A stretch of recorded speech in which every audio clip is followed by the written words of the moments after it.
Good morning, everybody. How's everybody doing today? Hope you guys had a great night. And I'm glad you're tuning in. That means you got my email. And so it's Friday. It's May 8th, 2020. And we've been in our quarantine situation for just about 2 months now. And so this has become our reality for the last 2 months, and now for the next month or so for school. So I just want to say a couple of things. First, I want to thank you guys for tuning into the Zoom meeting yesterday. I thought that was a great meeting, great chance to connect with everybody. Appreciate everybody's contributions to the chat. It was nice to get to know Sue a little bit better and ask her some questions. You guys did a nice job with that. And obviously it was great to see Gio.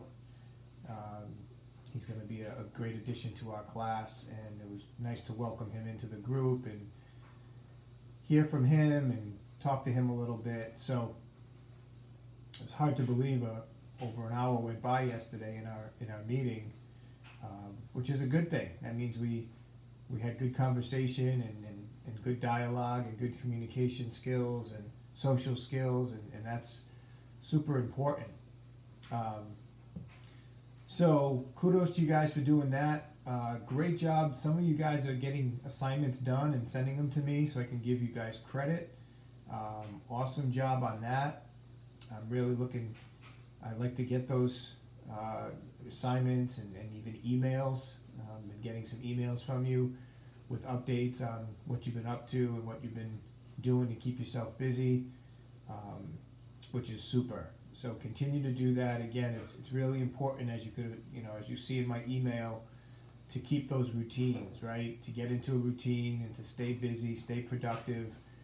Too much free time, downtime can get somebody lazy and can create bad habits. So staying focused on your schedules and your assignments and your all the things that are in your checklist there, like responsibilities and grocery lists, exercise,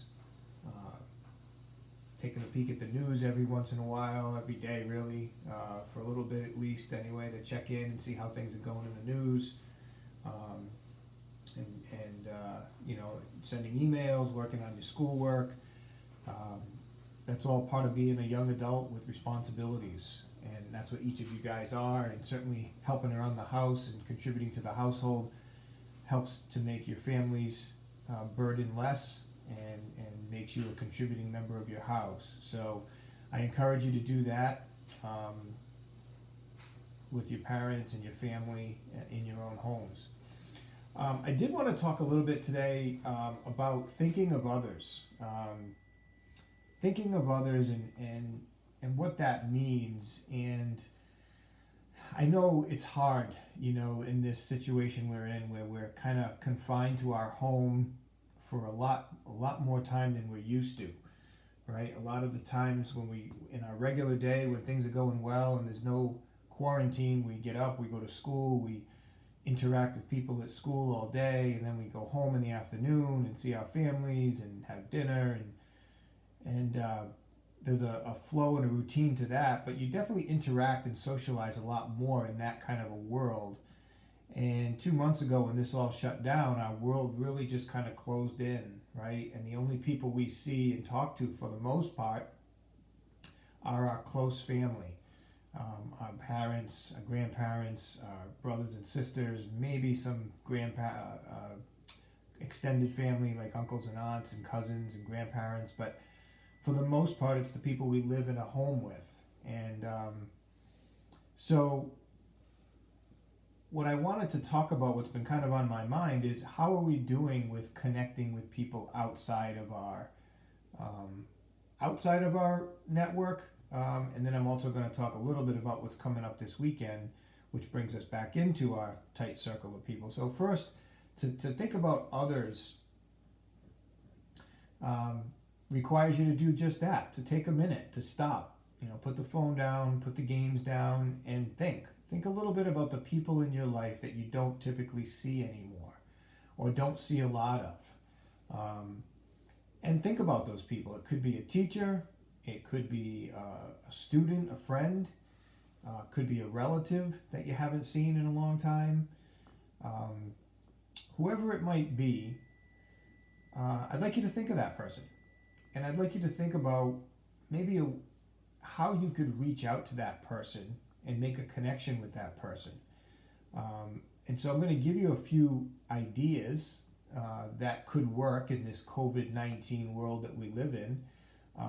One example is what we do every Thursday, right? Is we Zoom, right? We've zoomed into each other's lives on a Thursday at 11 o'clock every week, and that gives us all a chance to see each other. Teachers and staff get to see the students, and we get to talk to one another, and it's the next best thing than being live with each other in person. So if you have someone in your life that you know that you feel comfortable with, that you might want to set up some type of FaceTime, or if you can have access to Zoom, and have a conversation with that person. It could be, like I said, it could be a friend that you haven't seen because of the COVID. It could be a relative. It could be just someone in your life that you haven't had a chance to talk to or connect with, and you wanted to. Sending them a text message, right? Just a simple text message, telling them that you're thinking of them, telling them that you're concerned about them, wanting to know if they're feeling okay. So you could do a text message. You could do an email, right? Spend some time at the computer drafting up a nice email with some questions for somebody and some comments to them about how you're doing, and maybe asking them how they're doing. Another way you could connect with people, and this might take a little planning, is to do we call it a drive-by. Really, that has kind of a negative connotation in this world, but recently I've seen a lot of videos where teachers are driving by the houses of seniors to say congratulations on graduation, or people know that somebody's birthday is coming up and they want to celebrate that person's birthday, so they'll drive by the house and toot the horn, and when that person comes out on the deck, they wave and they say happy birthday. So those are just a couple of ideas for, again, some of you guys have your license so you can drive. Some of you obviously can't do that and would have to get in the car with somebody else to do that. But if that's something you wanted to do, if you knew where somebody lived and you knew they were going to be home and you wanted to surprise them maybe by thinking of them and bringing them a well wish, jump in your car and bring them a well wish. So those are just a few thoughts I had, and as I was thinking of you guys, and really the whole concept of thinking of others, and what to do about that, rather than just sitting in our home and kind of letting days go by and not reaching out. Maybe, and think of what the impact that would have, right? How just bringing a smile to somebody's face, if you could drive by their house, toot the horn and say hello, or send them a text message. Another thing you could do, this is another idea, is making a video of yourself. Some of you might feel a little uncomfortable doing it live with somebody, so you could make a video, just a short one, 30 seconds, maybe a minute. You could do it on your phone, iPad, computer, and record a message to somebody and then send it to them. Send it to them in an email, send it to them in a text. And it might be something that just surprises them and makes their day, that you would think of them in that way. So I want to shift a little bit from other people to someone who's super important to you, or should be super important to you in your lives, and that has something to do with what's coming up this weekend, and that's Mother's Day. So Sunday is Mother's Day, and again, in the spirit of thinking of others, I hope that you have thought of your mother at this point, since it's Friday, but you do still have some time. What are we doing for our moms? Reaching out to your moms. Your moms have been super supportive of you throughout your entire lives, way beyond what you can even quantify. And so once a year we celebrate them on Mother's Day. And so what kinds of things do people do for their moms on Mother's Day? Well, lots of different things. You could, again, I'll go through that same list. You could send them an email or a text would probably not be the best idea since you're living with them most likely, and they're right there in the house with you, and certainly you're not going to do a drive-by because they're in the house again. Um, I would say maybe a short Happy Mother's Day video would be kind of cool if you wanted to do that, maybe as part of your gift to your mom, and kind of surprise her on Sunday morning by sending it to her, and might get a laugh out of that if that's something that you would do or feel comfortable doing. But in most cases, people celebrate their moms by getting them a card. Okay, it could be something that you go to the store and buy at a grocery store or a Walmart or a pharmacy. It doesn't have to cost a ton of money. Usually for $3, $4, $5 you can get a card. But also you could make a card. You could put some time into creating one on your own if you felt artistic or wanted to express yourself by doing that. Just get a simple piece of paper, fold it in half, and do some drawing, put Happy Mother's Day on it, and maybe write a little note to your mom as to how much she means to you. You could also buy her something that she likes.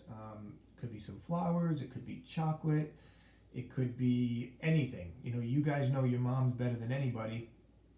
And again, it doesn't have to cost you a fortune, but if you, again, to think of other people and moms being so important, we want to think of our moms this weekend. What are we doing? What are you guys doing to make them feel special? And then there are simple things you can do around the house. I hope you're doing your chores and I hope you're contributing in a lot of ways around the house. But maybe this weekend you do more, right? Sweep the floor, wash the floor.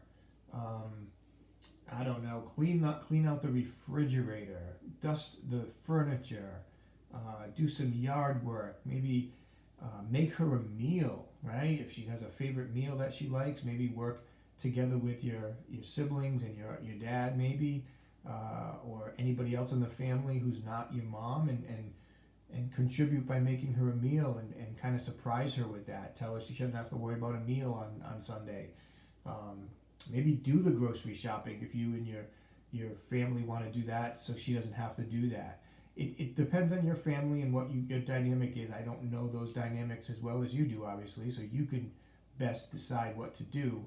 But moms really appreciate it when their kids think of them and do nice things for them, especially on Mother's Day. So I wanted to just challenge you. I want to challenge you today, tomorrow, Sunday, to think of your mom. She's first and foremost. And try to do something nice for her. Try to put together a nice gift for her, whether it's a handheld gift like a card or chocolate or flowers, or something that you do like a chore, an extra chore, a meal, whatever it is. If it's a matter of coordinating with your parent, your dad or your grandmother or another family member that might be around, then I challenge you to do that. And so what skills does this work on? Well, first of all, it works on social skills, right? Because this is all about communicating and expressing ourselves, thinking of others. So that's one skill that you'll be working on. Self-determination and self-advocacy, okay? If you take the initiative, if you think about something, take the initiative and then follow through with it. That's all about self-determination and taking the initiative and making decisions. That all falls in under that category. So if you put together a plan and execute that plan and it works, then that's credit in that department, self-determination and self-advocacy. And then on top of it, if you did have some money in your pocket and you wanted to buy your mom a card or some flowers or candy or anything, and you actually follow through with that and execute that and pay for it, go to the register and pay for it, that's a money skills task that you've completed. So your challenge is not only to do this for your mom this weekend, but to document it in a note to me. I don't care really whether it's a text or an email or a phone call, but at some point if you could connect with me and let me know what you did in this area, then I would know that you did it and be able to give you credit for it. This is an assignment. This is a task. This is something I really would like you to do. And again, if you get a chance to also think of somebody else, like I said, a teacher, a friend, another family member, and you wanted to shoot them a quick hello or thinking about you and that kind of thing, that's kind of a second wave of this. I'm not gonna. The requirement is more for your moms this weekend. I don't want to overwhelm you, but if you can also send something to somebody else, that would be an added bonus. So that's kind of the challenge, is to think of mom this weekend and what you're going to do, and then if you want to, think of somebody else and what you can do for them. I'm just going to share a quick thing with you that I received in the mail this morning. So I received a little envelope in the mail a little while ago, and it was from Rentham, and so it says, please do not bend. It has my name on it, and inside was a really nice thank you card. Okay. And inside it said, Dear Gregory, please accept this small token of our utmost appreciation for your commitment to teaching our children. Take the time to relax and savor each day. You will never be forgotten. With gratitude, King Philip Parent Network. And so the parents from King Philip sent all the teachers a nice note thanking them for their work. They added a little Simply Balanced tea bag to this so I could relax with a cup of tea. And then they sent, looks like seeds to plant some type of flower. I can't even say what it is. Cycloglossum blue or something. All right, there's seeds in there that I can plant. And then they sent me a gift card to Dunkin' Donuts. And so I share that with you because that's a really good example of what I just talked to you guys about. People thinking of other people. Somebody thought of me and gave me this card and a note and a gift, and it didn't cost them probably more than, I don't know, maybe $5 or $6, $7 total. And it kind of made me smile, and it kind of made my day that someone would think of me like that.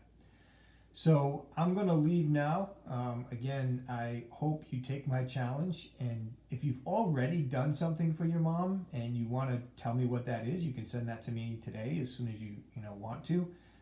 But if you haven't had a chance to do that yet, then I'd like you to do that, and before the weekend's out, or maybe Monday, send me a review of what you did and a note to let me know so that I can give you credit. All right. If you have any questions, don't hesitate to ask. Reach out, give me a call, text me, email me, call me. Whatever you have to do, I'm here, and I will hopefully help you out. All right? Have a great day, guys.